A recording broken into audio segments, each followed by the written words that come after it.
समन्ता चक्रवालेषु अत्रा गच्छन्तु देवता सद्दं मन्मुनिराजस्स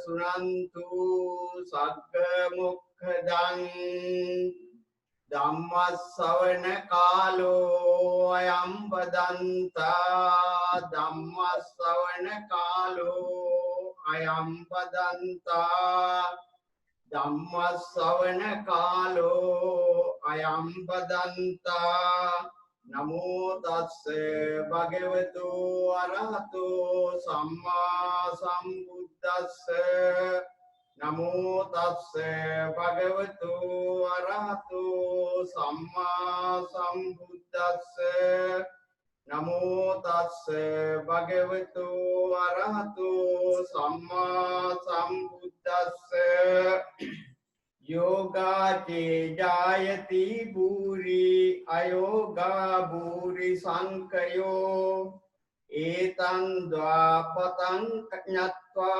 भावया विभवाय च तत्त तत्तानं निवेशय यथा भूरि पवड्डति बौद्ध पिන්නතුනි අපි පවත්වාගෙන එන ධර්ම සාකච්ඡා ධර්ම දේශනා මාලාවේ අද එක්තරා දවසක් ප්‍රථමයෙන්ම අපේ නන්දාලෝක පණ්ඩිතහානට පොඩි විවේකයක් දෙන්න ඕන නිසා අද දවස මම මේ යොදාගත්ත මේ දේශනාවට ඉතින් ඔබ සියලු දෙනාටම තුනුරුවන්ගේ පිහිටයි අද මේ පින්නතුන් කවුරුත් දන්නවා අපි මේ ගත කරන්නේ වස් කාලය. වස් වාසික කාල පරිච්ඡේදයක වික්ෂුන් වහන්සේලා ආරාම වල වැඩ සිටින්. අපි වස් ආරාධනාව පටන් ගත්තු දිනේ ඉඳලා මේ දක්වාම විශාල ආගමික කටයුතු කොටසක් මේ විහාරස්ථානයේ මේ කාල පරිච්ඡේදයේ ඇතුළත අපි සිදු කරනවා සිදු වීගෙන යනවා අද ධර්ම දේශනාවේ දායකත්වයේ දරනවා පින්නතුන් කීප පොළක් සමන් මහත්මයා දිනෝකා මහත්මියත් දරු දෙදෙනා දෙමෝපියන්ට නිරෝගී සුව ප්‍රාර්ථනා කරමින් අද මේ ආගමික කටයුත්තට මුහුණ දෙනවා ඒ වගේම දුමින්ද මහත්මයා කුමුදු මහත්මියා දරු දෙදෙනා මවට නිරෝගී සම්පත් ප්‍රාර්ථනා කරමින් අප්පච්චිට පින්පතා අද මේ පින්කමට එකතු වෙනවා. ෂෙල්ටන් හා චාන්දනි දරු දෙදෙනා අම්මට ඉක්මන් සුවය ප්‍රාර්ථනා කරමින් නිරෝගී සම්පත් ප්‍රාර්ථනා කරමින් අද මේ කටයුත්තට මුහුණ දෙනවා විශාල කටයුත්තක් සිදු කිරීම. තුනි අපි උඟ කල්පනා කර යුතු කාල පරිච්ඡේදයක ජීවත් වෙන්නේ රටේ ලෝකේ විශාල විවසනයක් වෙච්ච වෙලාවක අපිට සිතට යොමු කරගත යුතු දේවල් තියෙන්නේ හොඳ සිතුවිලි ඔස්සේ හොඳ ක්‍රියාකලාප ඔස්සේ අපේ ජීවිත ගත කිරීම. ස්වභාව ධර්මය විසින්ම අපිව පාලනය කරන යුගයකට දැන්පත් වෙලා තියෙනවා. ස්වභාව ධර්මයම අපිට අවවාද කරනවා ස්වභාව ධර්මයම අපිට දඬුවම් පමුණවනවා මේ කාල පරිච්ඡේදය. හොඳ දේවල් වලට යොමු වෙලා හොඳ සිතුවිලි වලින් ඉඳපල්ලා හොඳ වැඩ කරපල්ලා කියන එක තමයි අපිට නොකිය කියන්නේ. කොයි දේ එක්ක විරුද්ධ වුණත් ස්වභාව ධර්මය එක්ක විරුද්ධව අපිට ෆයිට් කරන්න බෑ සටන් කරන්න බෑ. ස්වභාව ධර්මය එක්ක සටනක් කරන්න ගියා නම් අපි එතනම නැහෙනවා විනාශ වෙනවා. ඒ වගේ කාල පරිච්ඡේදයක් මේ උදා වෙලා තියෙන්නේ අපිට කන හැටි බොන හැටි ඉඳින හැටි මිනිස්සු ඇසුරු කරන හැටි කතා කරන හැටි ඔක්කොම දැන් ස්වභාව ධර්මය නැවත කියා දෙනවා. ඒ වගේ වෙලාවක අපි සියලු දෙනාම මේ එකතු වෙලා මේ කටයුතු මේ සිදු කරන්නේ ඇත්තට ජීවිතේ එක්තරා සම්දිස්ථානයක ඉඳගෙන අපේ ජීවිතවලට එකතු කරගත යුතු දේවල් ගොඩක් තියෙනවා. බුදුරජාණන් වහන්සේ දේශනා කළ ශ්‍රී සද්ධර්මය ඇත්ත වශයෙන්ම එලවට මෙලවට දෙලවටම වැඩදායක විදිහේ අනුසස්ගෙන දෙන දේශනා තමයි පැහැදිලිව අපිට දේශනා කළ තියෙන්නේ අවබෝධ කරගන්න කියවලා තේරුම් කරගන්න තියෙන්නේ. ඉතින් බොහෝ දුරට අපි දන්න ප්‍රමාණය හැටියට අපේ සමාජය තුල බොහෝ අය මේ දේශනා වලට කන් දෙනව මදි. මේව පිළිපදිනව මදි. මේ අනුව දක්වන ගුණාත්මක භාවයේ මදි කියන එක තමයි මගේ සාමාන්‍ය වැටහීම ඇත්ත. ඒ වගේම අපි මේ ගාථා ධර්මයෙන් ඇත්තට පෙන්눔 කළේ බුදුරජාණන් වහන්සේ දේශනා කළ ශ්‍රී සද්ධර්මය. ඒ බුද්ධ දේශනාව ඇත්ත වශයෙන්ම කියනවා නම් සසර දුකින් මිදීමට උපකාර වන නිර්වාණය ප්‍රත්‍යක්ෂ කර ගැනීමට උපකාර වන ප්‍රතිපත්ති මාර්ගය.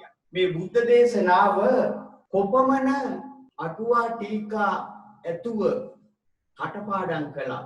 හොඳට අටුවා ටීකා ඇතුව පරිශීලනය කළා. අපිට සීල සමාධි ප්‍රඥා කියන ප්‍රතිපත්ති මාර්ගයක ගමන් කරන්න බැරි වුණොත් මේකේ නියම ප්‍රතිඵල ලබා ගන්න කිසිම කෙනෙකුට අවස්ථාවක් උදා වෙන්නේ නැහැ.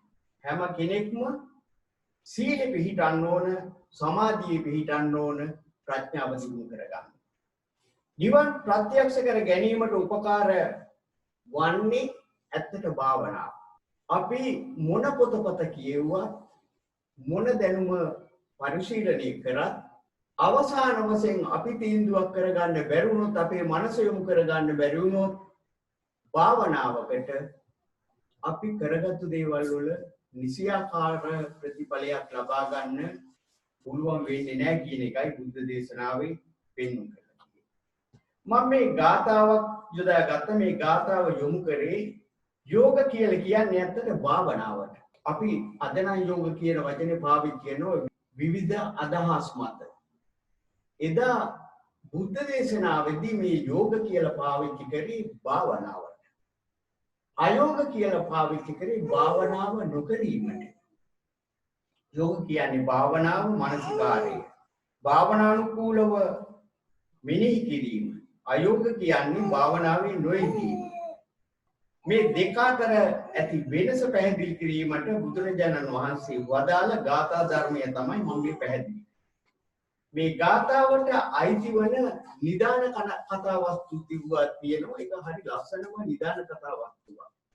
මම ඒක ටිකක් දුරට පැහැදිලි කරන්නම්. ඒකෙන් අපිට තේරුම් කරගන්න පුළුවන් මොකක්ද මේ කියලා. ලෝතර බුදුරජාණන් වහන්සේ වැඩ වාසය කරන කාලේ ජේතවනාරාමේ ආසන්නව වැඩ සිටියා භික්ෂුන් වහන්සේ නමක්. බොහෝම දැන උගත් ධර්මයේ ත්‍රිපිටක හොඳට කටපාඩම්. උන්වහන්සේගේ නම තමයි පෝටිල කියන්නේ. පෝටිල භික්ෂුව.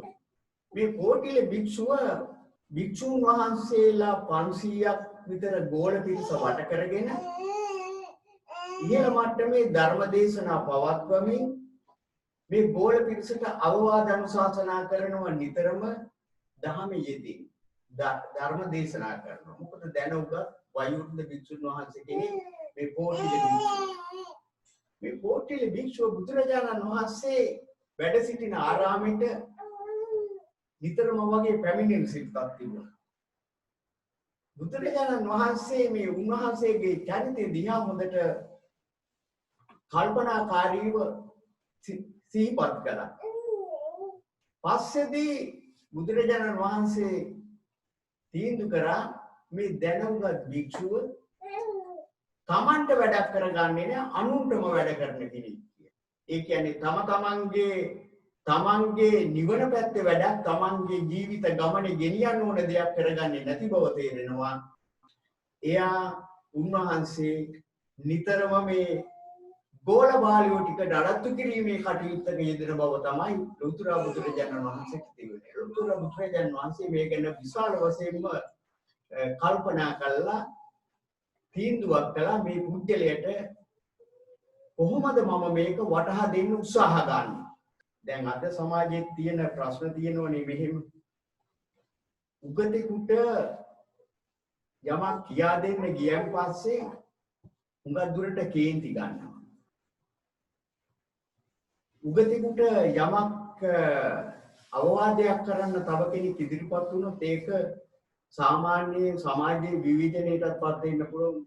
මේ මොහොත අවබෝධය නැති කෙනෙක් කොහොමද මෙච්චර ත්‍රිපිටකය දන්න ආමුදුර කෙනෙකුට කොහොමද මේ උදව් මේ වගේ වචන කියලා උපදෙස් දෙන්නේ කියලා. ලෝතර බුදුරජාණන් වහන්සේගේ දේශනාවල එක කොටසක් තිබුණා උපමාවකින් කෙනෙකුට යමක් අවබෝධ කරගන්න ත්‍රිලක්ෂණي අවබෝධ කරගන්න උදව් වීමේ සිරිත.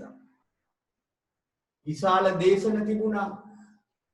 ගොඩක් දේශන අහලා යමක් තේරුම් ගත්තු අය හිටියා.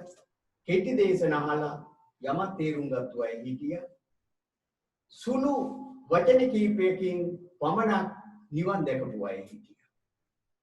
ඒ උන්වහන්සේගේ තියෙන බුද්ධ ඥානෙ උන්වහන්සේ යොදාගත්තු විලාස ඒ ක්‍රම අනුව උන්වහන්සේ පුජ්‍යල චරිතය තේරුම් අරගෙන මේ වගේ දේශනා පවත්වමින් පුජ්‍යලයට නිවන් සුව ප්‍රාර්ථනා කර ගැනීමට උදව් උපකාර වුණා. මේ කෝටිල භික්ෂුවක් දැනුගත් භික්ෂුවක් වුණාට දහම පැත්තේ ඉගෙනීම් කරාට දහම පැත්තෙන් ගෝල බාලුවේ හැදුවට එයාගේ ගමනට අවශ්‍ය දේවල් වල මුන්වහන්සේ යෙදුනේ නැහැ.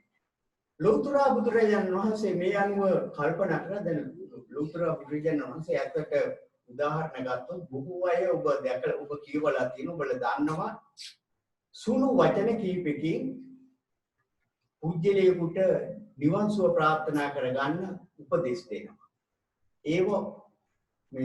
ඒවට අපි කතා කරනවා උපමාවක් දුන්නා කියලා. දැන් උදාහරණයක් වශයෙන් ගන්නකෝ මේ චූල පන්තක හාමුදුරුවෝ ගත්තන් පස්සේ අපි කවුරුත් දන්න කෙනෙක්. චූල පන්තක හාමුදුරන්ට දීපු උපදේශය තමයි පොඩි චූටි සුදු පෙති කඩක් දුන්නා මේක පිළිමදින්න රාජෝහරණ කියලා. චූල පන්තක රහතන් වහන්සේ 80 මහා ශ්‍රාවකයන් වහන්සේලා අතරට එකතු වෙච්ච රහතන් වහන්සේ නම. ඒ තත්ත්වයටපත් උනේ අර චූටි උපදේශය දීපු එකෙන් ඒ අනුව ක්‍රියාත්මක කරා. මොකද හේතුව උන්වහන්සේලාගේ පෙර ආත්මවල පින මෝරලා ඇහිලා ඉඳපු අය මේ ආත්මෙ වෙනකොට මේ කෝටිල භික්ෂුවක් පිනෙන් පිරිච්ච භික්ෂුවක්. නමුත් එයාගේ මනස ක්‍රියාත්මක වෙලා තිබුණේ නැහැ කොච්චර උගතෙක් වුණත් මේ කටයුතු වලට. දැන් මම මේ මාතෘකාවේ එක කෙටි තේරුමක් තමයි ඇත්තට දැනුමත් ප්‍රඥාවත් කියන එක තමයි මම මෙතන මේ පොඩ්ඩක් විග්‍රහ කරන්න බලාපොරොත්තු වෙන්නේ. දැන් කෝටිල හාමුදුරුවෝ හොඳ භික්ෂුවක් දැනුගත් කෙනෙක්.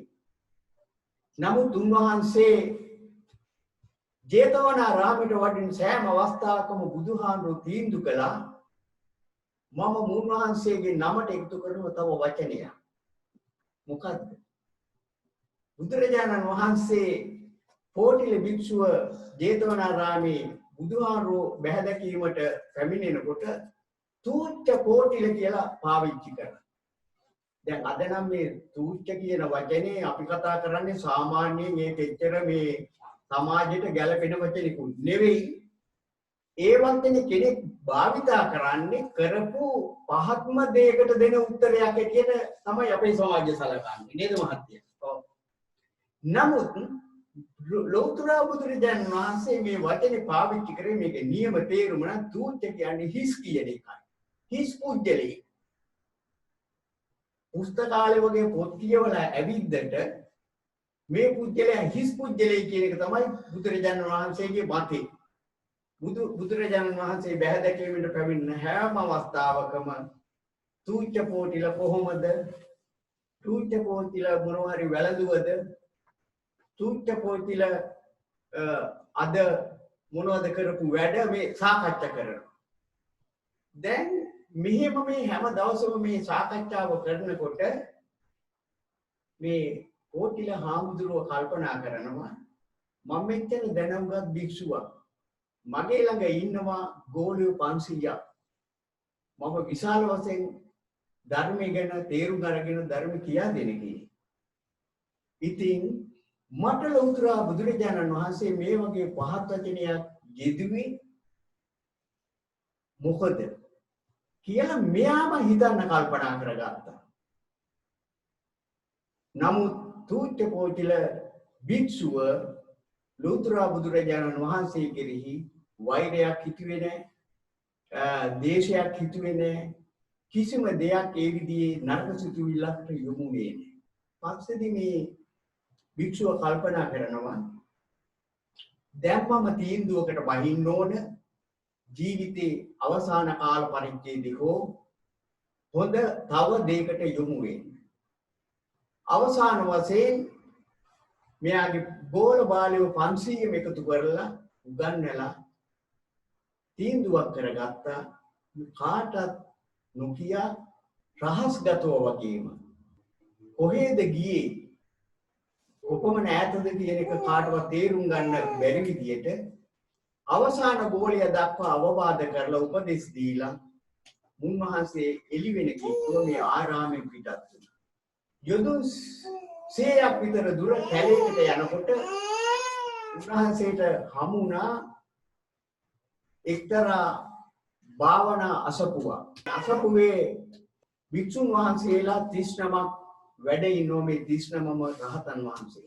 මේ අසපුවට වැඩම කරලා නායක හාමුදුරන් වහන්සේ මුණ ගැහිලා ඕටිල හාමුදුරුවෝ කියනවා ස්වාමීන් වහන්සේ මම හුඟක් දුර බැහැර ඉඳලා ආපු කෙනෙක් මට අධ්‍යාපනය දෙන්න කමටහනක් දෙන්න මම මේ නිවන් සුව බලාපොරොත්තුව ගමන් කරන කෙනෙක් කියලා. මෙතන ඉඳපු නායක හාමුදුරුවෝ කිව්වා ස්වාමීනි ඔබ වහන්සේ දැනුගත් කෙනෙක්. ඔබ වහන්සේට මෙතන දේශනා පවත්වන්න තරම් මට නම් වෙලාවක් නැහැ. අනිත් භික්ෂුන් වහන්සේගෙන් විපරම් කරන්න. ඕටිල හාමුදුරුවෝ මේ භික්ෂුන් වහන්සේලා 29ක් ළඟටම වැඩම කරලා මේ විස්තරේ කිව්වා. කිව්වන් පස්සේ මේ භික්ෂුවට හැම කෙනාගේම ලැබුණේ එක උත්තරයක්. ඊළඟට අවසාන වශයෙන් මේ පිරිසේ ඉන්නෝ මේ ආරාමේ ඉන්නව භික්ෂුන් වහන්සේ අතර චූටි සාමණේර භික්ෂුවක් අවුරුදු 7යි. මේ සාමණේර භික්ෂුව පොඩි පහේ භික්ෂුවක් නෙමෙයි සාමණේර පොඩි ලදරු භික්ෂුවක් වුණාට රහතන් වහන්සේ කෙනෙක්. මේ හාමුදුරුවෝ කෝටිල හාමුදුරුවෝ මේ පොඩි හාමුදුරුවෝ ළඟට එකතු වෙලා පොඩි හාමුදුරුවෝ යනකොට ලොකු හාමුදුරුවෝ මේ හාමුදුරුවෝ යනකොට පොඩි හාමුදුරුවෝ ළඟට පොඩි රහතන් වහන්සේ සිවුරක් මහමින් බොහොම විවේක සුවයෙන් ඉන්න අවස්ථාව.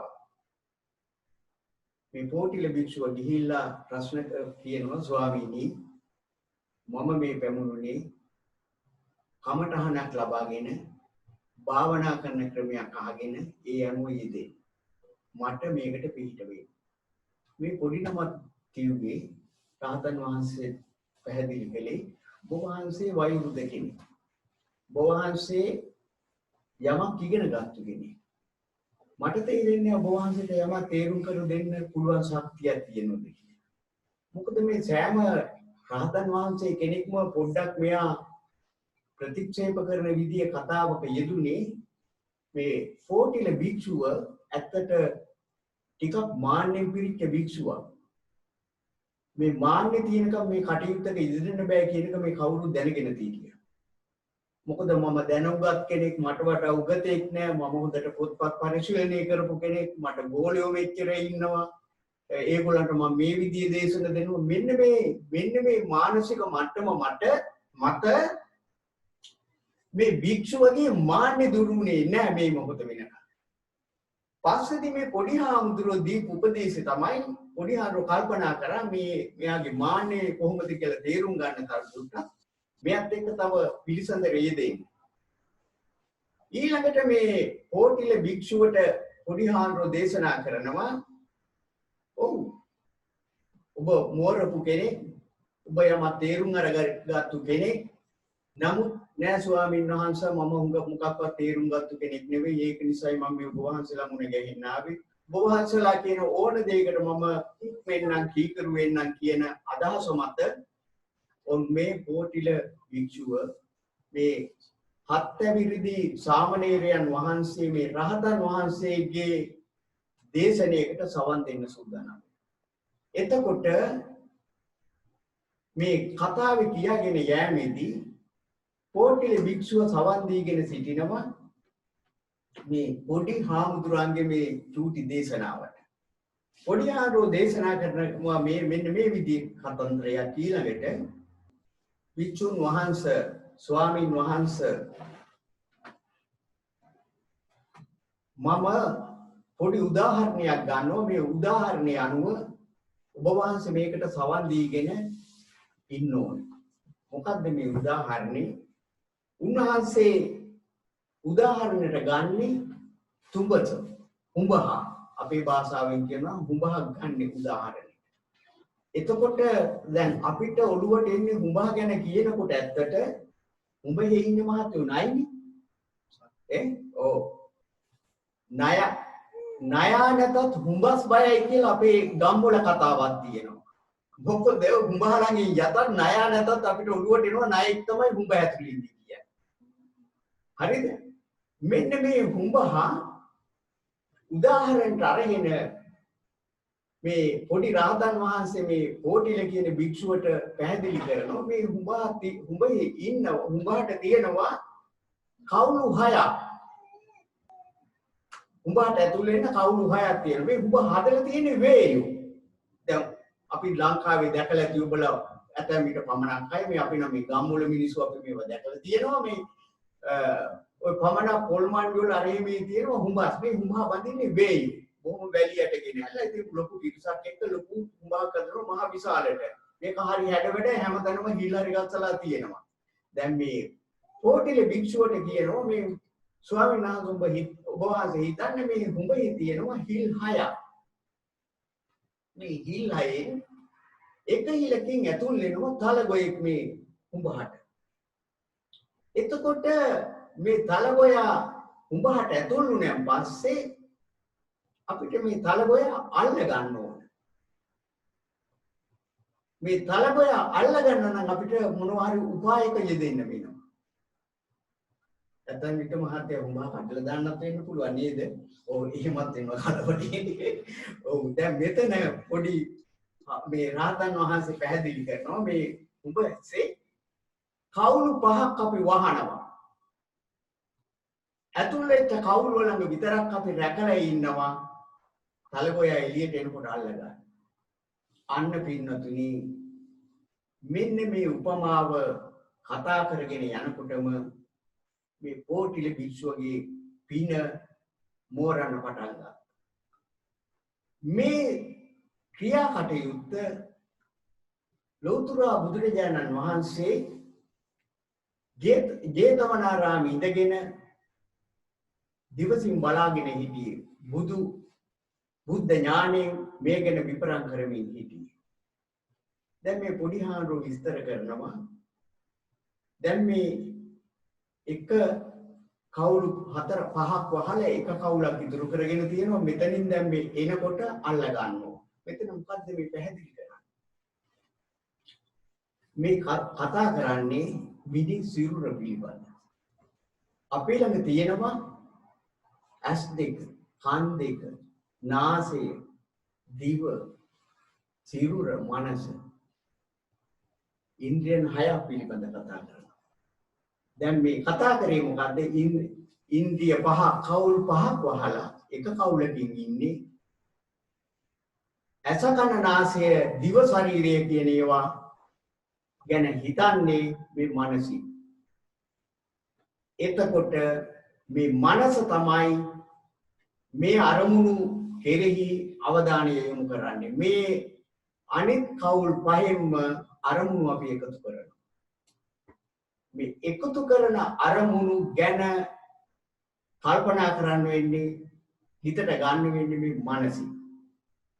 ඒක නිසා මේ පොඩි හාමුදුරුවෝ විස්තර කරන්න පටන් ගත්තා. දැන් අපි ගමු උඹ හැදිලා තියෙන්නේ පඨවි ආපෝ තේජෝ වායෝ කියන මේ ස්වභාව ධර්මය විසින් ගොනු කරපු මේ ධාතු කොටස එකතු වෙලා. අපේ ශරීරය හැදිලා තියෙන්නේ පඨවි ආපෝ තේජෝ වායෝ කියන මේ ධාතු කොටස් එකතු වෙලා. එතකොට අපි ජීවත් වෙන්නේ මේ පඨවි ආපෝ තේජෝ වායෝ කියන මෙන්න මේ ද්‍රව්‍ය තුලින් තමයි අපේ ජීවිත ගොඩනැගිලා තියෙන්නේ. දැන් මිනිස්සු වුණත් මේ කියන ධාතුන්ගෙන් එකක් අපිට අයින් වුණා නම් අපි මැරෙනවා. උෂ්ණත්වය නැත්නම් සීතල වැඩි නම් හුස්ම ගන්න බැරි නම් වාතය නැත්නම් මේ කටයුතු අඩු වෙනකොට අපි එහෙමම දරකඩක් වගේ අපි කඩාගෙන වැටෙනවා. මෙන්න මේ කාරණේ පිළිබඳ මේ චූටි උදාහරණය පැහැදිලි කරනකොට මේ පොටිල භික්ෂුන් වහන්සේ රහතන් වහන්සේ කෙනෙක් බවට පත් වුණා. උන්වහන්සේට පැහැදිලි කළේ හිතකය වචනය කියන මේ දිදුරින් අපිට හිතන්න පුළුවන් කරුණු කීපයක් තියෙනවා. උඹහ ගැන පැහැදිලි කිරීමෙන් ශරීර කූඩුව ගැන පැහැදිලි කිරීමක් කළා. මේ ශරීර කූඩුව හැදිලා තියෙන්නේ මේ ආපෝ තේජෝ වායෝ කියන මේ ධාතු කොටස් වලින් නම් මේ ඇස කන නාසය කියන ඉන්ද්‍රියන් වලින් අපි විවිධ අරමුණු එකතු කරනවා. මේ එකතු කරගන්න අරමුණු අපේ සිතට ගොනු කරගන්නවා. මේ හිත පෝෂණය කරන්නේ හිත නඩත්තු කරන්නේ මේ පංච ඉන්ද්‍රියන් වලින්. හොඳ අරමුණුත් අපි එකතු කරගන්නවා නරක අරමුණුත් එකතු කරගන්නවා. අපි උදාහරණයක් වශයෙන් ගත්තොත් දැන් මේ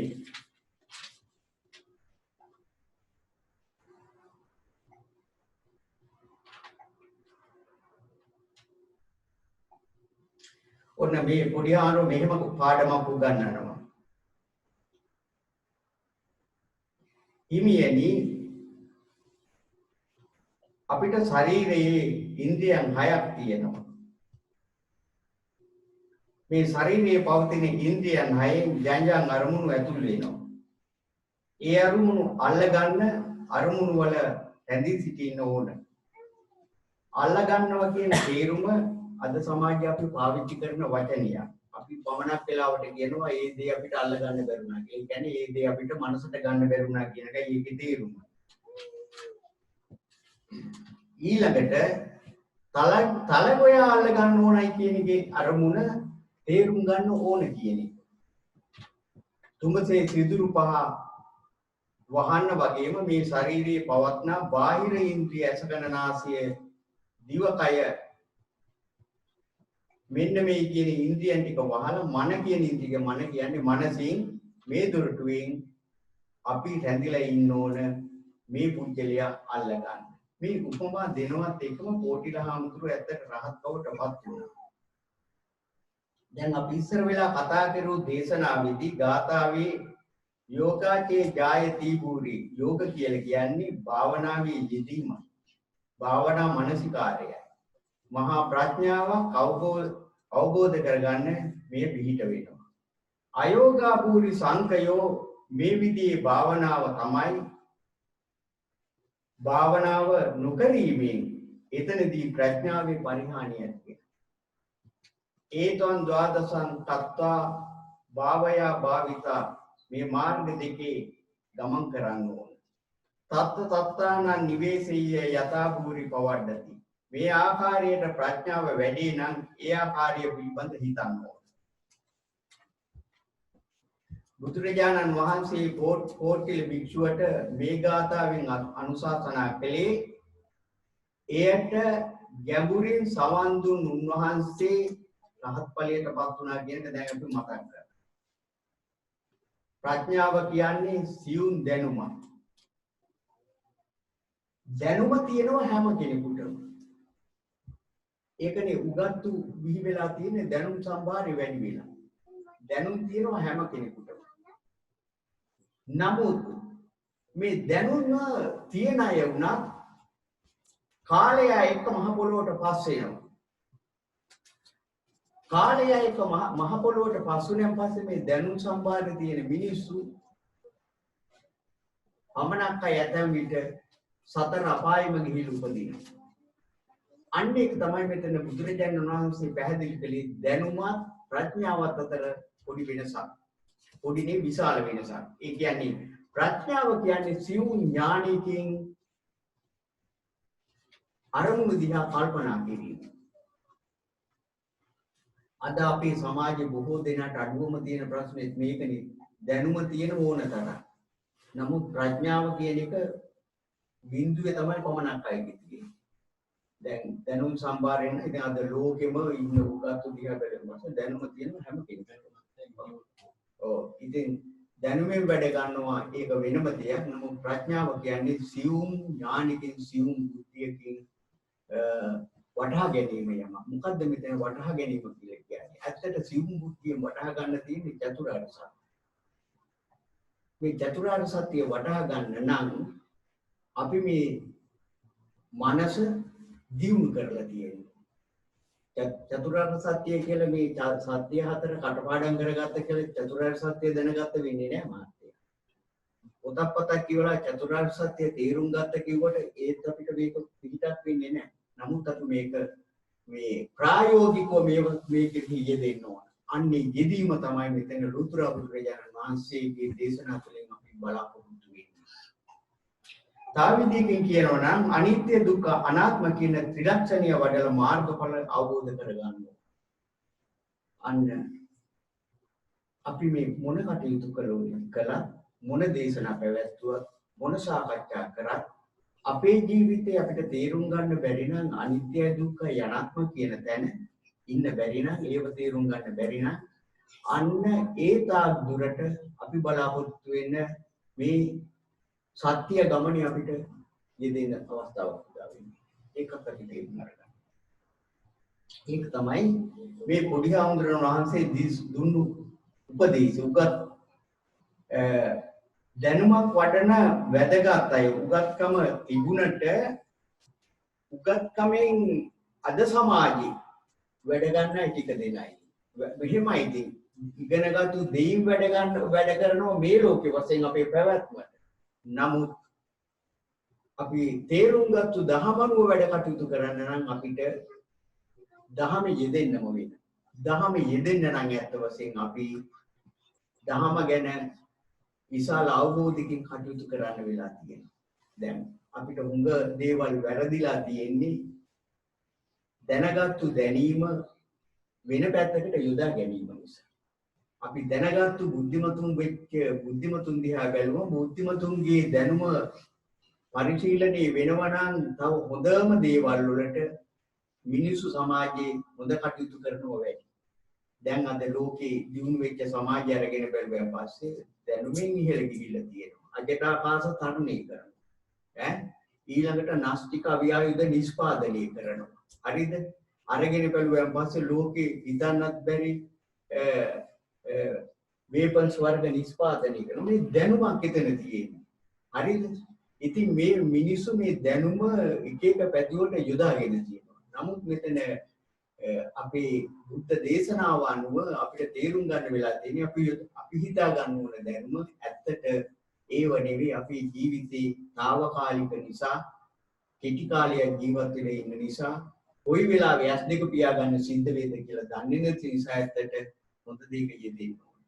ඉතින් ඒ දෙයක යෙදෙන්න නම් ඇත්තට අපි බොහෝ දුරට අපේ මේ ඉන්ද්‍රියන් පාලනය කරගෙන ඉන්ද්‍රියන්ගෙන් අපි උපරිම සේවාවක් උපරිම ඵල ප්‍රයෝජනයක් ගන්න උත්සාහ කරනවා. අපි ටිකක් බලමු මොකක්ද කියලා.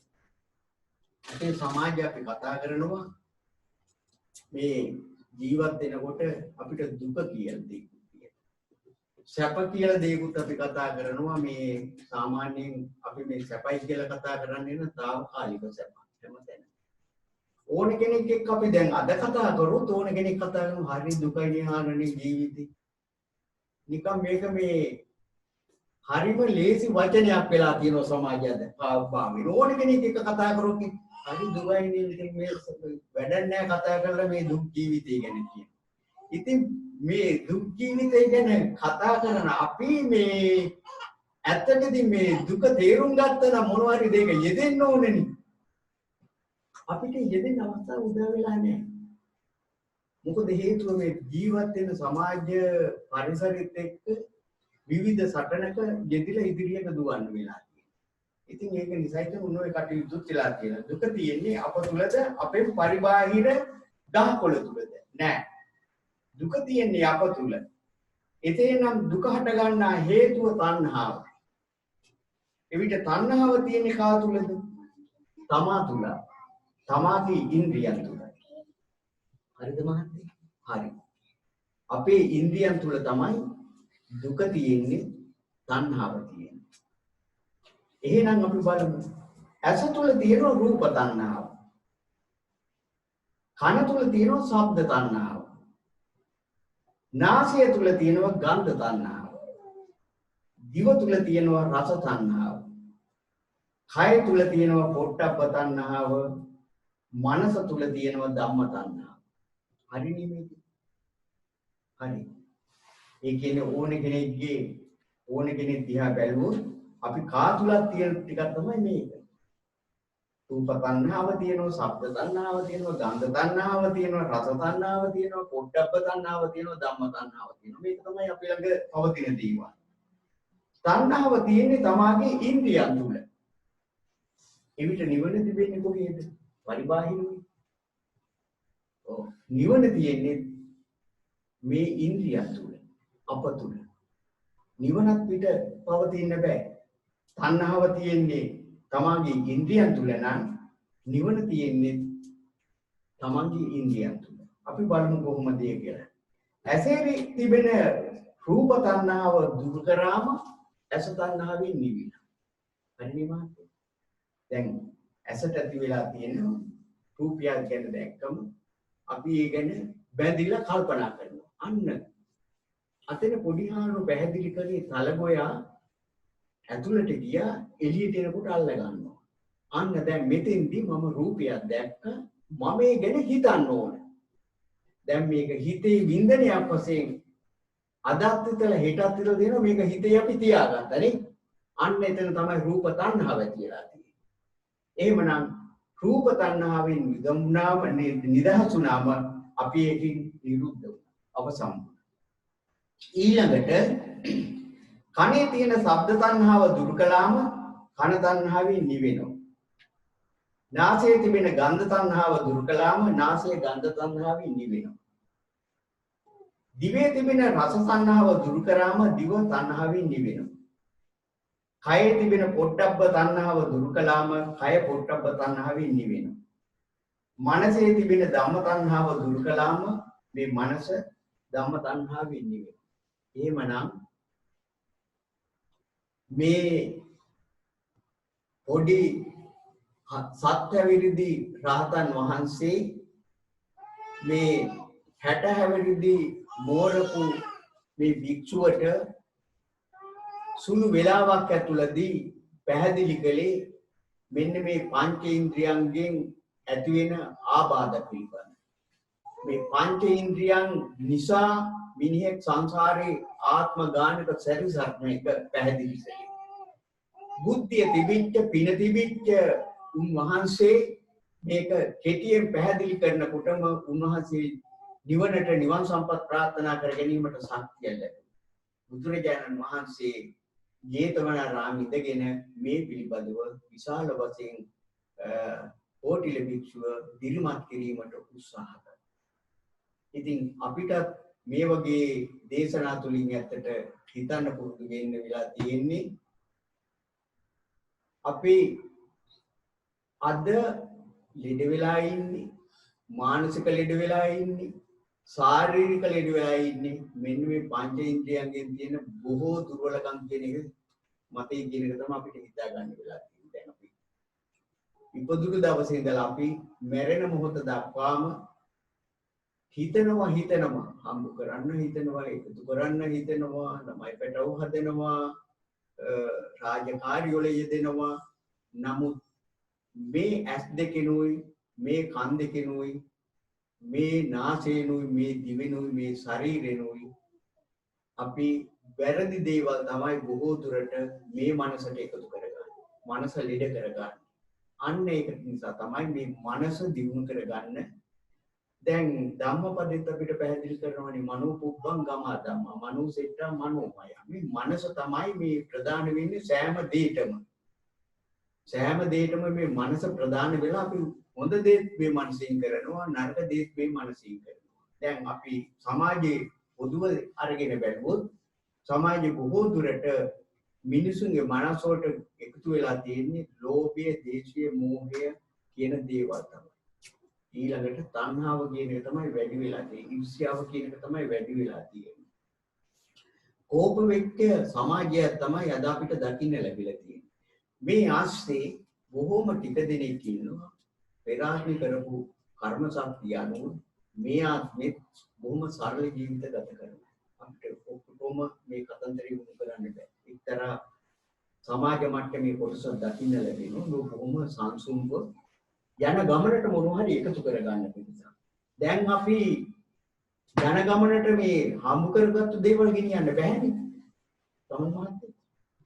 ඔය ඔබතුමාලා හම්බ කරගත්තු කිසිම දෙයක් මේ ගමනට ගෙනියන්න බෑ. ගමන තනියම යන්න වෙලා තියෙනවා. ආපු වගේම යන්න වෙලා තියෙනවා. එතකොට ආවෙත් 37 යන්නේ 37. හරිද? එතකොට ආවේ 37 එනකොට පෙර ආත්මික කරගත්තු දෙයක් අනුව තමයි එන්නේ හැබැයි. නමුත් යනකොට මේ ආත්මේ කරගත්තු දෙයක් අපි කරගහගෙන යනවා. ඒක තියලා යන්න බෑ. දැන් උදාහරණයක් වශයෙන් ගනිමු මම බෑග් දෙකක් පුරව ගන්නවා හොඳ එකයි නරක එකයි. නරක එකට හෙවි බෑග් එක නම් මට බාර දෙන්න බෑ සමන් මහත්තයා මේක බාර ගන්න තියා ගන්න මම මේක විතරක් කරගෙන යනවා නේ. මට මේ බෑග් දෙකම මට ගෙනියන්න වෙනවා නේ. ඒක තමයි හැම කෙනෙකුටම වෙන සිද්ධිය. ඒක නිසා මේ ලෝකේ ජීවත් වෙන අපි දහම තේරුම් අරගෙන බෞද්ධ වූ අපි විශේෂයෙන්ම අපේ ජීවිත සංසුන් කරගන්න අපි යම්කිසි අරමුණක යෙදෙන්නේ. ඒ අරමුණ තමයි ඇත්තට යමක් ගැන හිතලා යමක් ගැන කල්පනා කරලා හොඳ දේ කරලා හොඳ හිතින් ඇස් දෙක පියාගන්න. ඒක නිසා මම දන්නවා මේ හුඟක් අපේ බෞද්ධ සිරිස් විශේෂයෙන්ම හොඳ අරමුණු වල යෙදෙන්න උත්සාහ දරනවා. ඇත්තට දැන් අර තව එකක් තමයි මම දැකපු එකක් තමයි ලංකාවට වඩා මෙහි ඉන්න බෞද්ධ පිරිස්ගේ මේ තුන් ගතියක් වෙලා තියෙනවා. මොනවා හරි තියෙනවා නම් ධර්ම පැත්තට යොමු වෙන්න උඟක් උත්සාහ කරනවා. ඒක නිසා මේ රටට ආපු නිසා ඇති වෙච්ච හැඟීමක්ද මන් දන්නේ නැහැ. ඉතින් මේ උඟක් අය ගැන දකින්න ලැබෙනවා දහමට කැපවීමක් වෙලා තියෙනවා. දහම කියව ගන්න වෙලාවක් නම් ලැබිලා නැහැ මේගොල්ලන්ට. දහම මේ පුරුදු පුහුණු කර ගන්න වෙලාවක් ලැබිලා නැහැ මේගොල්ලන්ට. දැන් මේ අපි කොහොම කතා කරත් භාවනා කටයුත්තක යෙදෙන්නේ මේ ඉන්න සමාජයෙන් කීයෙන් කී දෙනාද? පමණක් අය කියනවා ආම්දනේ අපිට ඉතින් භාවනා කරන්න තව කල් තියෙනවනේ. පමණක් අය කියනවා අපි රීටා වුණාමනේ ආන්නේ භාවනා කරන්න ඕනේ. මම තනියම කල්පනා කරමු මේ අහපු වචනේ මම මෝඩ වචනයක් මිනිස්සු කියවෙන්නේ කියලා. හොඳ ඇත්තටම ඉතින් දැන් 60 පෑන්නන් පස්සේ භාවනා කරන්න බහින්න හදනකොට මොකද්ද කරන්න පුළුවන්? භාවනාව ඊළඟට තුනට ඉරිදෙන් වෙයි කියනවා ආන්ති විදිහ වෙයි කියනවා. ඉතින් ඊළඟට තව කේස් එකක් හිතනපත් තියෙන්නේ. ඉතින් ඊළඟට අනිත්‍ය දුක්ඛ අනාත්ම විනිවිද කරන්න වෙලාවක් තියෙනවද? නැහැ. හරිද? ඊළඟට මේ ගැන සියුම් දැනුමකින් සංඥාව දියුණු කරගෙන සංඥාව තුලින් ප්‍රඥාව ගොඩනගා ගන්න උත්සාහ ගන්නවා. බොහොම අමාරු තත්යකට තියෙන කට්ටිය. ඒක නිසා මම හුඟක් දුරට හිතනවා කෙටි ධර්මදේශනාවක් වුණාට මේක සුළු චූටි ධර්මදේශනාවක්. ඇත්තට මේක පොඩි මේ උදාහරණයක් එකතු කරලා තියෙන්නේ. ලෞතර බුදුරජාණන් වහන්සේ බොහෝ දුරට හුඟක්ම පිනෙන් පිරිච්ච අය තේරුම් අරගෙන චූටි උදාහරණයකින් තමයි ධර්ම දේශනා කරන්න එකතු වුනේ. දැන් මම ඉස්සර වෙලා මතක් කරා චූලපන්තක හාමුදුරුවෝ චූලපන්තක මහා පන්තක කියලා අයියා මලෝ දෙන්න මහාන වෙලා හිටියා. අයියා රහතන් වහන්සේ කෙනෙක් වුණා භාවනා කරලා. තේරුම් අරගෙන අනිත්‍ය දුක්ඛ අනාත්ම කියන්නේ. ඊළඟට චූලපන්තක හාමුදුරුවෝ මේක කරගන්න බැරුණා නිදිමරාගෙන පාඩම් කරනවා භාවනා කරනවා මේ තැනට එළවෙන්න බැරුණා උන්වහන්සේට. පස්සේදී සහෝදර ලොකුහාඳුරු අනිතාඳුරු කියනවා රහතන් වහන්සේ කියනවා දැන් මල්ලි උඹට ඉඳලා වැඩක් නැහැ ගෙදර ගිහිල්ලා ඔය මේ පිනක් දහමක් කරගෙන ජීවත් වෙන්න. දැන් එළියට ඇවිල්ලා දුක් වෙලා මේ කල්පනා කර කර ඉන්න වෙලාවේ මේ අසලින් බුදුරජාණන් වහන්සේ ගමන් කරනවා වඩිනවා. මේ චූලපන්තකගේ මූණ දිහා බලනවා මොකද නිකන් අද මේ දුක්ඛිත මූණකින් මේ උන්වහන්සේ මේ කල්පනා කරා. එතකොට කියන්න පටන් ගත්තා මේ ලොකු ආන්දර මේ මගේ සහෝදර ආන්දර මට මෙහෙම කිව්වා ගෙදර යන්න කිව්වා සිවුරු වරින්න කිව්වා මේ ගිහිලා වෙන දානමාන ආදී පින්දහමක් කරගන්න කියලා කිව්වා. ආන්දර දන්නවා මේ පුද්ගලයාගේ චරිත ලක්ෂණ. මෙයා පෙර ආත්මවල එයා කියන්නේ චූලපන්තක ආන්දර කියන්නේ පෙර ආත්මෙක ඉඳපු හොඳ රජ කෙනෙක්. රජ කෙනෙක්. මේ රජුරෝ බොහොම ක්‍රමානුකූලව ජීවත් වෙන කෙනෙක්. ජීවත් වෙච්ච කෙනෙක්. දැන් පමණක් අය ඉන්නෝනේ අද සමාජයේ අඳිනකොට හොඳට ලස්සනට අඳිනවා ගැලපෙන්න නේ. මේස් එකට ගැලපෙන සපත්තුව දාන්න. අඳින මේවකට ගැලපෙන ට්‍රයි එක අඳිනවා නේ. ඒ අද එහෙම නීට් එකට අඳින පිරිස සමාජයේ. අන්න එදා ඔය චූලපන්තක ආනෝ පෙර ආත්මිකදී ඒ වගේ බොහොම ඉහළ මට්ටමේ ඇඳලා පැළඳලා සරලව වැඩ කරපු හොඳ මේ ගතිගුණ ඇතුව වැඩ කරපු රජ කෙනෙක්. මේ රජුරෝ දවසක් මොකද්ද ලොකුම උත්සවයකට ගිහිල්ලා මේ ඇඳුම් කට්ටලෙට දාඩිය දැම්ම හොඳට. පස්සේදී මෙයා රජමාලිගාවට පැමිණිලා මේ ඇඳුම් කට්ටලේ ගැලින්ද. ඇඳුම් කට්ටලේ තියෙන දාඩිය ගන්න. උරුස ගන්න බැරි ගඳක් තියෙනවා. දැන් මේ වගේ පුද්ගලෝ ඉතින් ඔය වගේ තැනකට යන හොඳ පර්ෆියුම් යොදාගෙන යනකොට රජවරුන්ට එදා පාවිච්චි කරන ඒ වගේ දේවල් ඒගොල්ලෝ තෝම පාවිච්චි කරා. ඉතින් මේ ඇඳුම් කට්ටලේ දිහා ඇහිලා ගලවනකොට මේ හරිම මේ ඉවස ගන්න බැරි ස්මෙල් එකක් තියෙනවා. රජතුමා කල්පනා කරා මේ වෙන කාගවත් ස්මෙල් එකක් නෙවෙයි මේක. මේක මේ මගේම දාඩියනේ. ආන්නේ වෙලාවේ කල්පනා කරා මොකක්ද මේ සංසාරය. මේක තනිකර මිනිමෙරිට මලකුණු ගඳක් වගේ තියෙන. නිදා ඒ හිතපු සිතුවිල්ල අනුව එයා වැඩ කටයුතු කරනවා. අන්න මේ ආත්මේ ඉපදුනාට චූලපන්තක කියලා අවසාන වෙලාවේ බුදුරජාණන් වහන්සේ ඒක තමයි දුන්නේ චූටි උදාහරණයක් උපමාවක් පොඩි රෙදි කැබැල්ලක් දීලා මේක පිළිමදින්න කිව්වා. ආන පිළිමදිනකොට යා අරමුණ එක්තෙන් කරගෙන මේ කටයුත්තේ යෙදෙනකොට උන්වහන්සේ රහත් ඵලයකට 80 මහා ශ්‍රාවකයන් වහන්සේලා අතර ප්‍රධාන පිළිග භික්ෂුවක් බවට අන්න එදා සහෝදර හාමුදුරුවෝ කිව්වා ගෙදර යන්න කියලා ගියා නම් ඉවර අනාථ වෙනවනේ. අන්න බුදුරජාණන් වහන්සේ දැනගෙන තිබුණා බුද්ධ ඥානයේ මේ පින්වන්ත පුද්ගලයා මේ පුද්ගලයාගේ විශාල සේවාවක් මේ බුද්ධ ශාසනයට සිදු වෙනවා. ඒ ඔන්න ඔය වගේ බොහෝ කරුණු රාශියක් මේ බුදුරජාණන් වහන්සේ මේ බොහොම පින් මෝරපු අයට පින් බලي වැඩි වෙච්ච අයගේ ඒ වැහිලා තිබිච්ච පින මතු කර ගන්න සුළු සුළු උපමා ওই වගේ ගොඩක් જાති දීලා තියෙනවා. අපි බෞද්ධ සාහිත්‍ය කියනකොට ඔබට හමු වෙනවා මේ වගේ උදාහරණ අනන්ත ප්‍රමාණ. ඉතින් මම මේ එකකින් දෙකකින් විතරක් කතා කරේ මේකයි. දැන් මේ තුඹස ගැන තමයි අපි උඹහ ගැන තමයි අපි කතා කරේ. මේ උඹහෙන් අපි වෙනුම් කරේ ඇත්තට අපේ ශරීරය පිළිබඳ මේ ශරීරය ගොඩනැගිලා තියෙන මේ තත්ත්වයටද ආපෝ තේජෝ වායෝ පඨවි ආපෝ තේජෝ වායෝ කියන මේ අංග එකතු වෙලා මේ උඹහ වැඩුනේ මේ තත්ත්වෙන් ඊළඟට මේ උඹහේ අපි පෙන්නුම් කරේ මේ කවුරු පහක් පෙන්නුම් කරේ ඇස කන නාසය දිව ශරීරය කියන එක වහු නැරපු කවුරු ගැන කතා කරන්නේ අපි ඒක මනස ගැන. ඉතින් එහෙම දේශනාවක් දේශනා කිරීමේදී මේ කෝටිල කියන භික්ෂුව ඇත්තට නිවන් සුවටපත් වුණා, නිවන් අවබෝධ කරගත්තා.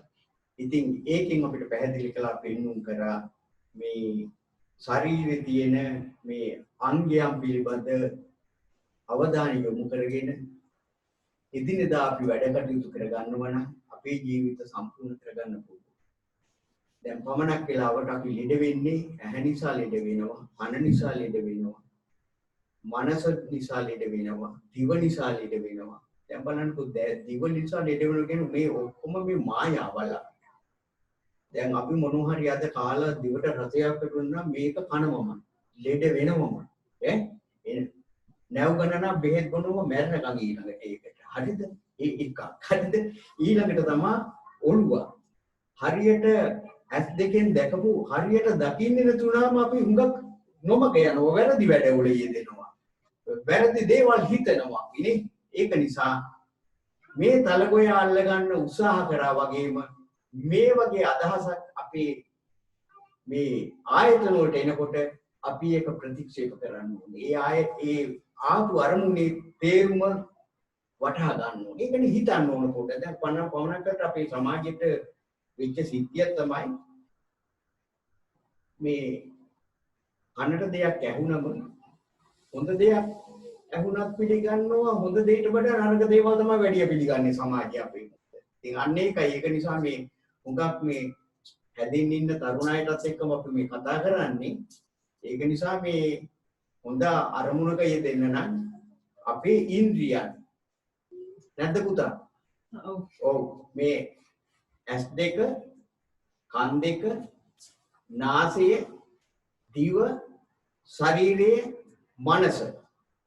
මෙන්න මේවා කෙරෙහි විශාල අවධානයක් යොමු කරන්න ඕනේ. දැන් අද අපේ තරුණ සමාජයේ S2 නිසා අවුල් කරගත්තු සමාජයක් තියෙනවා. තේරුම් ගත්තේ නැති දුවන ගමනක් වෙලා තියෙනවා. හරි නේද? ඒ වගේම තමයි මම කියන්නේ පුතා නම් එහෙම නෑ මේ තාත්තයට තින්නේ සබොම කන්ට්‍රෝල් වෙලා ඉන්නවා ඇති නේද? ඔව්. ඊළඟට S2 නුත් මේ කන් දෙකනුත් එහෙමනේ. අපි දැන් හොඳ දේවල් අහනකොට වඩා නරක දේවල් අහනවා. නේද? අපිට පුරුදු වෙලා තියෙන්නත් එහෙමනේ. හොඳ දෙයට වඩා රහස ගත්තේ හරිය නරක දෙය අහන්න සූදානම් වෙලා. නාහිතත් අපිට දැන් මෙහෙමනේ. පමණකට හොඳ දෙයක් නාහිත ඇතුල් වෙනවා, නරක දෙයක් නාහිත ඇතුල් වෙනවා. අන්න කේන්තියකුත් ඇති වෙනවා පමණක් වෙලාවට. දැන් හොඳ රූපයක් දැක්කම සතුටු වෙනවා වගේම නරක රූපයක් දැක්කම වෛරයකුත් ඇති වෙනවා. හොඳ සද්දයක් ඇහුවම සතුටු වෙනවා වගේම නරක දෙයක් අහුනම පොඩි කේන්තියක් මනසට එකතු වෙනවා. ඒ වගේම තමයි නාසයටත්, ඒ වගේම තමයි දිවටත්. හොඳ පැණි රස දෙයක් අහුනොත් අපි ඒක හොඳට කනවා බොනවා බොහොම රසයි කියලා. නැත්ද? ඒ වගේම සාමාන්‍යයෙන් රස ගුණ නැති දෙයක්, තිත්ත ගතියක් හරි වෙන මොනවා හරි රස දෙයක් අපි ඒක ප්‍රතික්ෂේප කරනවා. එහෙම දෙයක් ඇවුනා පොඩි කේන්තියක් ඇති වෙනවා මනසට. නැද්ද? එහෙමනම් ඒ වගේම තමයි මේ ශරීරයේ හැම කොටසකින්ම හොඳ දේ ඇතුල් වෙනකොට සතුටු වෙනවා වගේම නරක දේ ඇතුල් වෙනකොට අපි වෛර කරනවා. එහෙමනම් අපි නිතරම මේ මනස ගුණ කරලා තියෙන්නේ, යොමු වෙලා තියෙන්නේ මේ හොඳ දේවල් නරක දේවල් දෙකම කවලම් කරගත්තු මනසක් අපි ගුණ කරගන්න. මෙන්න මේක තමයි මේ තලගොයාගේ උඹේ කතාවෙන් මේ පොඩි රහතන් වහන්සේ මේ කෝටිල භික්ෂුවට පැහැදිලි කරේ මේ අරමුණ ඇතුල් වෙනකොටම අල්ල ගන්න ඕන. තේරුම් ගන්න ඕන. ඒක හොඳ දෙයක් නෙවෙයි, ඒක නරක දෙයක්. මේ දේ හොඳයි, මේ දේ කරන්න ඕන. අන්න තේරුම් ගන්න. මෙන්න මේක තමයි මේ දේශනාවෙන් පැහැදිලි කළේ ඇත්තට. ඉතින් මෙතනින් පැහැදිලි කරේ විශේෂ වශයෙන්ම දැනුමත් ප්‍රඥාවත් කියන මාත් වචන දෙක තමයි මගේ බලාපොරොත්තුනේ. මේ දැනුම බොහෝ දුර අයගාව තියෙනවා. ඒක ඇත්ත හොඳයි. නමුත් මේ දැනුමේ වැඩ ගන්න නැති එකයි විශාල වරද. ඉතින් දැනුමයි ප්‍රඥාවයි කියන්නේ මේක අහසයි පොළොව වගේ පරතර දෙකක් තියෙන දෙයක්. ප්‍රඥාව දියුණු කරගත්ත කියන්නේ ජීවිතේ නිදහස් වුණා වෙනවා. ඒක ඉතින් තේරුම් කරගන්න අපිට ලේසි වෙන්නේ නැහැ. ඒක තේරුම් කරගත්තු පිරිසක් සමාජයේ ඉන්නවා. ඒගොල්ලෝ ඒ කටයුතු වල යෙදෙනවා බොහොම නිරවුල්. ඉතින් මීට වඩා මම මේ කාලේ ගත කරන්නේ නැහැ ඔබත් එක්ක. මම හිතනවා මේ කෙටි ධර්ම දේශනාව තුලින් ඔබට යම්කිසි මොනවා හරි අදහසක් පැහැදිලි වෙන්නේ නැති.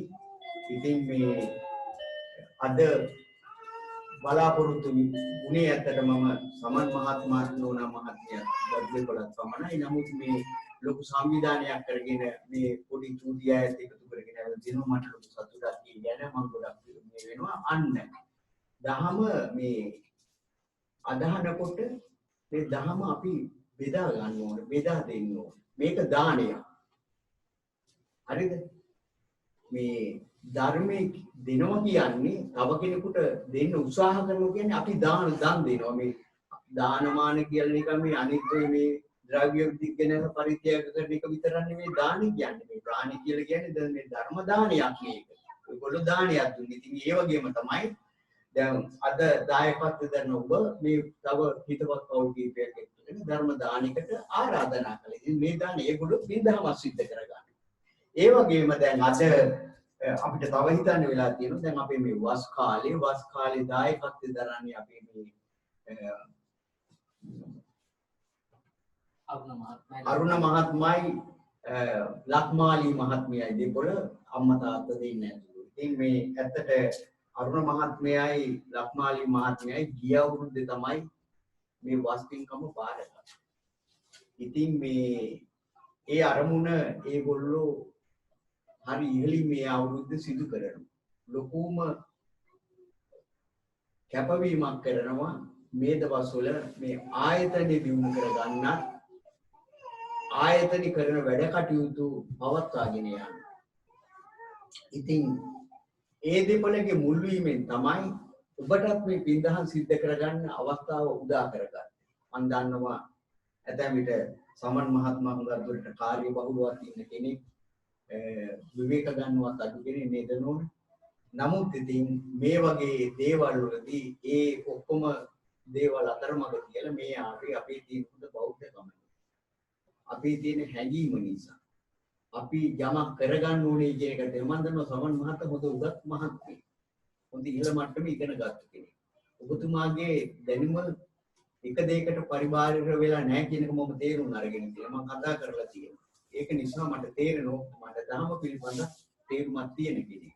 ඉතින් ඒක නිසා මේ හිතවත් පිරිසත් එකතු කරගෙන ඇවිල්ලා අද වාසනාවන්ත විදිහේ කුසල කර්මයකට සහභාගී වුණා. ඉතින් අද පින්කමට ගොඩක් අය එකතු වෙලා ඉන්න බව තේරෙනවා මට. ලයාස් මහත්තයලා ඉන්නවා. ඊළඟට අරුණ මහත්මයායි ලක්මාලි නෝනයි දෙන්න ඉන්නවා. තවත් ඉන්න අය ඉන්නවා මේ කොහොනක ඒක මට තේරෙන්නේ නැහැ.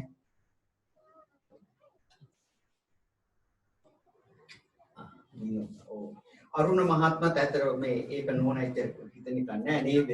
අරුණ මහත්මයා දිනෝකා සමන් මහත්මයාගේ නෝනා මහත්මිය ඇතුළු දරු දෙපොළ. ඉතින් මේ දෙමව්පියන්ට නිරෝගී සුව ප්‍රාර්ථනා කරගෙන තමයි අද මේ කටයුත්ත කරන්නේ. මම මේ නැවත මතක් කිරීමක් කරන්නේ පින් අනුමෝදන් කරන්නේ. හරිද? ඊළඟට දුමින්ද හා කුමුදු දුමින්ද මහත්මයා සහ කුමුදු නෝනා මහත්මිය එදත් මෙහි ඇවිල්ලා ගියා නේද? දරුවන් දෙදෙනා මවට නිරෝගී සුව ප්‍රාර්ථනා සඳහා අපි ප්‍රාර්ථනා කරනවා. අපි පින් අනුමෝදන් කරමු මේ කටයුත්තේ අවසානයේ. ඊළඟට සෙල්ටන් මහත්මයා මං හිතනවා කාර්ය බහුලයි. චාන්දනී නෝනාවිලා ඉන්නවා දරු දෙදෙනා සමග. අම්මාට ඉක්මන් සුවය ප්‍රාර්ථනා කරමින් අද අපි දීර්ඝායුෂ ප්‍රාර්ථනා කරලා මේ කටයුත්ත කරමු. එමනම් පින්වත්නි ඔබ වාසනාවන්ත නිසා ඉතින් මේ බොහොම කනගාටුදායකයි මේ පවතින වාතාවරණය යටතේ මේ ඔක්කොම පිරිස එකතු කරගෙන අපිට මේ කටයුත්ත හරියට කරන්න බැරි වීම ගැන. ඉතින් ඒ ගැන දුක් වෙන්න එපා. ඉහළ පිට මොහොතක හැම දෙයකම හොඳ දෙයක පිළිදෙන්න අපි කවුරුත් හිතාගන්න. අපිට මේ මොන සැප ජීවිත ගත කරනවා කිව්වත් මොන අරමුණක් අනුව ජීවත් වෙනවා කිව්වත් කාලයකදී අපිට මානසික වශයෙන් මානසික වශයෙන් ඇත්ත වශයෙන් අපිට දුක් විඳින්න සිද්ධ වෙනවා. මොකද අපි තනියම හිතනවා මොකද්ද මගේ ජීවිතේ මොකද්ද මම කරගත්තේ. නැව්ගාන බච්චාව නැව්ගානන රටේ නැති දේවල් කතා කරා වෙනවා. ඉතින් මේ යනකොට ගෙනියන්න සිද්ධ කරගත්තු දෙයක් නැහැ කියලා මානසික වශයෙන් අපි මරණ මංචකයේ දක්වාම දුක් විඳිනවා. ඒක නිසා අපිට ඉඩකඩ තියෙන වෙලාවට හොඳ දේවල් වල යෙදিলা හොඳ කටයුත්ත සිද්ධ කරගන්න උත්සාහ කරගන්න. තරුණ ජීවිතවල අය හුඟක් දුරට භාවනා කිරීමට එකතු වෙනවා අඩුයි. ඒ වුණත් ඔබතුමාට මම මතක් කරන්න ඕනේ මෙතෙන්ට එනවා තරුණ ජීවිත වෙන විදේශිකයෝ අවුරුදු 18 20 22 25 ඒගොල්ලෝ ඇත්ත වශයෙන් ඉන්නේ මානසික සුවයක් බලාගෙන. මේ ඉදිරි ගමනක් බලාගෙන නෙවෙයි. ඒ කියන්නේ මනසට පොඩි සාන්තිය සුවය සතුටක් ලබා ගන්න කොහොමද? ඒක තමයි මනසේ තියෙන ඒකාග්‍රතාවය තුලින් තමයි ඒ මානසික සුවය ලබන්නේ. ඉතින් අපි බලාපොරොත්තු වෙන්නේ ඊට වඩා ඉගෙනිය මානසික සහනයක් නැවත ඉපදීමක් නැති දැනක් ලබා ගැනීම. ඉතින් ඒ සඳහා තමයි අපි මේ කටයුතු කරන්නේ. ඉපදීම හැමතැනම දුක. මේ දුක නැති කරගන්න තමයි අපි මේ උත්සාහ කරගන්නේ. ඉපදීම දුකක් වගේම ජීවත් වීම දුක. ජීවත් වෙන සමාජයේ ඉන්න ඇසුරු කරන අයගේ වෙන්වීමත් අපිට දුක. ඒ වගේම මරණය කියන්නේ දුක. එන්න මෙන්න මේ දුකින් නිදහස් වෙන්න තමයි අපි මේ හැම කටයුත්තම ඉදිරි හැම දේශනාවකම කන්නේ. එහෙමනම් අපි හිතා ගන්න අපේ ජීවිත වල අඩුපාඩු සිදු වේවත් අපි සකස් කරගෙන හොඳ විදිහේ ගමනක් යෑමට අපේ හිතකය වචනේ එකතු කරගන්න ඕනේ කියලා. ඉතින් මේ හිතාගෙන ඉඳලා අපි තා පොඩ්ඩක් මම එක වචනයක් තමයි මතක් කරගන්න කියලා මේ රුසියන් කවියෙක් හිටියා බොහොම ලෝක ප්‍රකට. මේ රුසියන් කවියා මේ ජීවිතේ පිළිබඳ මෙහිම කතන්දරයක් කියනවා. මේ බුද්ධ වචනයක් තමයි මේ පුජ්‍යලයා මේ විග්‍රහ කරන්නේ. ඉපදීම වරදකි. ඉපදීම වරදකි. තේරුම් ගන්න. ඉපදීම වරදකි. වරදට දඬුවම මරණය. එන්නේ මරණයෙන් මිදීමට දඬුවම් දිය යුතුය උපතට. මුළු බුද්ධ වචනේම මේ එකතු කරලා තියෙනවා. ඉපදීම වරදකි. ඉපදෙනවා කියන්නේ දුක. ඉපදීම වරදකි. අන්න වරද කරන මිනිහට දඬුවම් දෙන්න ඕන. මොකද කාටද දඬුවම් දෙන්නේ? මරණයට. හරිද? එහෙනම් මරණයට දඬුවම් දෙන්න නම් අපි අවබෝධ කරගෙන තියෙන්න ඕන අනිත්‍ය දුක්ඛ අනාත්ම. හරිද? ඉපදීම වරදකි. වරදට දඬුවම් මරණය. දඬුවම් දැන් මිනිමරුමක් කරුවොත් මේ මිනිහට දඬුවම් දෙනවනේ මරණය දන්නේ නැද්ද? අද සමාජයේ හැටියේ. මෙතන පැහැදිලි කරන්නේ මේ ඉපදීමට දඬුවම් දිය යුතුයි. මරණයෙන් මිදීමට දඬුවම් දිය යුතුය උපතට. අන්න ඉපදීම නැති කෙරුවොත් මරණයක් ඇති වෙන්නේ නැහැ. එහෙනම් ඉපදීම නැති කරගන්න නම් අපි බණ භාවනාවෙම යෙදিলা මේ නිවන් සුව ප්‍රාර්ථනා කරගන්න උත්සාහ කරනවා. මෙන්න මේක රුසියන් ජාතික රුසියාව කියන්නේ ලෝකේ තියෙන සාහිත්‍යයෙන් පොසත්ම සාහිත්‍යයේ තියෙන රටක් රුසියන් සාහිත්‍යය කියන්නේ. ඉතින් මේ රුසියන් ජාතික කියපු ඒ කවියට ඒක කැලලා. කණි කුස කණි බුද්ධ වචනේම තමයි ඔතන උතුම් කරන්නේ. එහෙමනම් පින්නතුනේ තවදුරට මේක මේ වගේ කතන්දරයකට එකතු වෙන මම සූදානම් වෙන්නේ නැහැ. කෙටියෙන් අපි අවසන් කරගන්න මේ කතන්දරේ. අද පංචශීලයේ සමාදන් වෙලා සීලවන්ත පිරිසක් වශයෙන් ඉදිරිපත් වුණු ඔබ සකස් කරගෙන ආපු විලම්පස බෙහෙත් මල් පහන් සියල්ලම ලෝතුරා බුදුරජාණන් වහන්සේට පූජා කරනවා. කෙටි වේලාවක් නමුත් ධර්ම දේශනාවකට සවන් දුන්නා. අනිත්‍ය දුක්ඛ අනාත්ම කියන දේවල් ගැන තේරුම් ගන්න ඔබ සියලු දෙනාට පිටක් වෙන්නේ නැති. එහෙමනම් මේ වෙලාවේ භාවනාමය සිදුවිල්ල යොමු වුණා සියලු දෙනාට. පංචශීලයේ සමාදන් වෙලා සීලවන්ත පිරිසක් වුණා. සකස් කරගත්තා වූ ගිලම්පස් පූජා කිරීමෙන් දානමය කුසල කර්මයක් සිද්ධ කරගත්තා. ධර්ම දේශනාවකට සවන් දීමෙන් ජීවිතයේ අනිත්‍යතාවය පිළිබඳ වැටහීමක් ඇති කරගත්තා. එහෙමනම් ඒ භාවනාවේ කුසල කර්මයක්. මෙන්න මේ ත්‍රිවිධාකාරයෙන් සිද්ධ කරගත්තා වූ කුසල කර්මයාගේ මහිමයෙන් සිද්ධ කරගත්තා වූ පින අපි අනුමෝදන් කරන්න ඕන. අපවත් ලෝකයේ ශාසනය ආරක්ෂා කරගන්න ඉෂ්ට දේවතාවරුන්ට ආකාසට්ටා ච බුම්මට්ටා දේවා නාග මහින්దికා පුඤ්ඤන්තං අනුමෝදිත්වා චිරන් රක්ඛන්තු දේශනං ආකාසට්ටා ච බුම්මට්ටා දේවා පුඤ්ඤන්තං අනුමෝදිත්වා චිරන් රක්ඛන්තු දේශනං ආකාසට්ටා ච බුම්මට්ටා දේවා නාග මහින්దికා පුඤ්ඤන්තං අනුමෝදිත්වා චිරන් රක්ඛන්තු සදාති.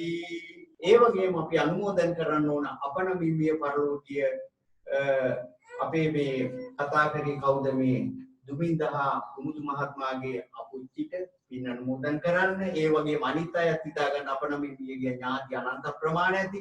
ඒ අයට පින් අනුමෝදන් කරමු. එහෙමනම් පින්වතුනි මේ මොහොතේදී අපි ප්‍රථමයෙන් පින් අනුමෝදන් කරමු.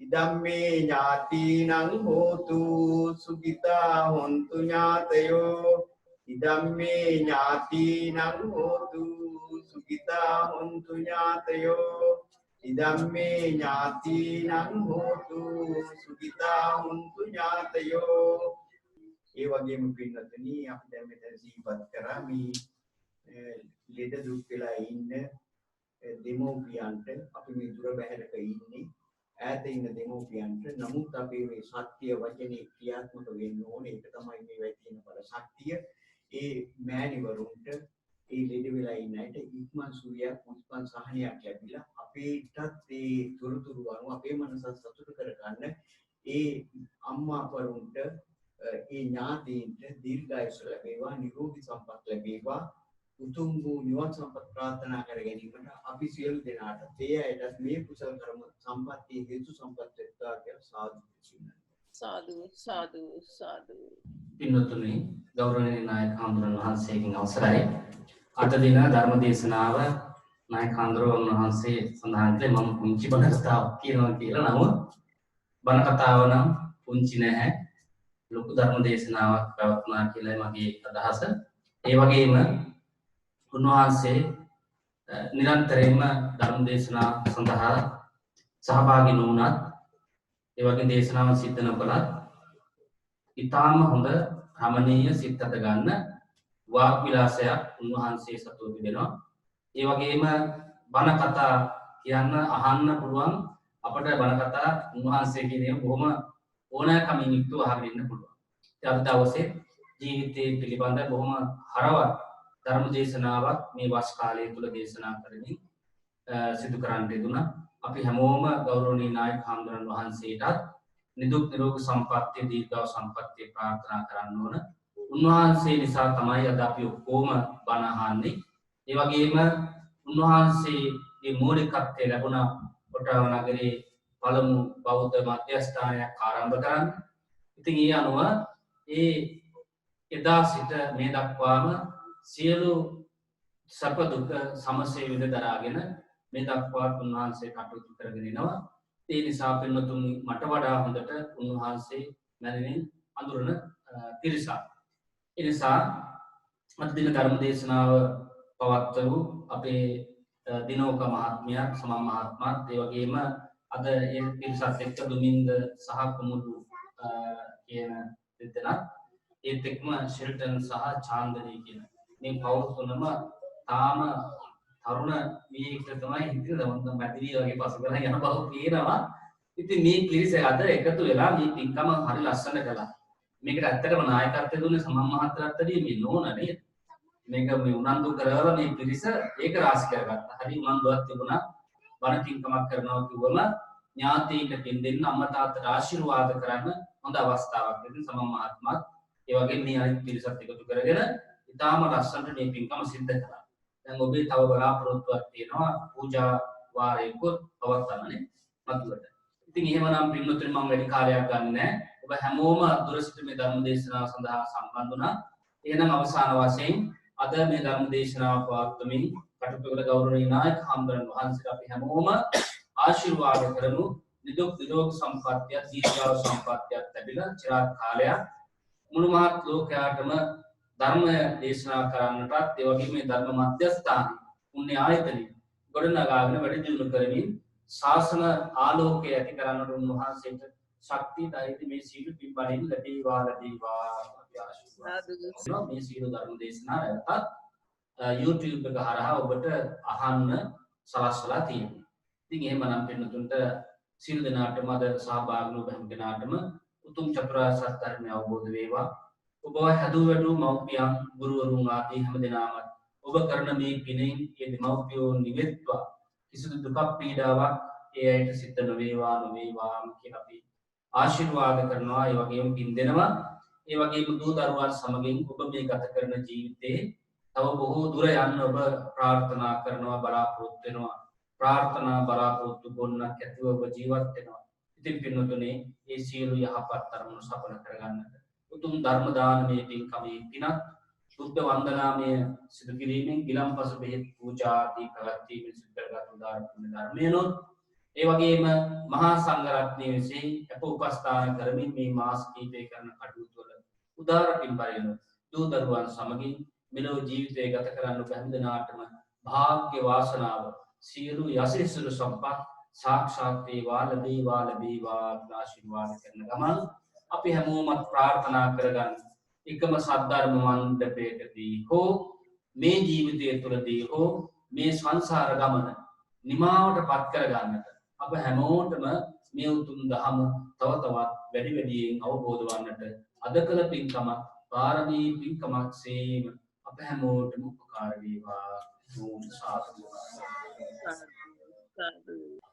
අභිවාදන සීලිස්ස නිච්ඡම් වද්දා පචායිනෝ චත්තාරෝ ධම්මා වට්ඨන්ති ආයුවන්නෝ සුඛං බලං ආයුරාෝග්‍ය සම්පatti සක්ක සම්පatti මේවච අතෝ නිබ්බාන සම්පatti විනාතේ සමිඤ්ඤතු. සාදු සාදු සාදු සීලවන්තං ගුණවන්තං පුඤ්ඤක්ඛෙත්තං අනුත්තරං දුල්ලභේන මයා ලද්දං බුද්ධ පුත්තං නමාමහං සීලවන්තං ගුණවන්තං පුඤ්ඤක්ඛෙත්තං අනුත්තරං දුල්ලභේන මයා ලද්දං බුද්ධ පුත්තං නමාමහං සීලවන්තං ගුණවන්තං පුඤ්ඤක්ඛෙත්තං අනුත්තරං දුල්ලභේන මයා ලද්දං බුද්ධ පුත්තං නමාමහං. සාදු සාදු සාදු.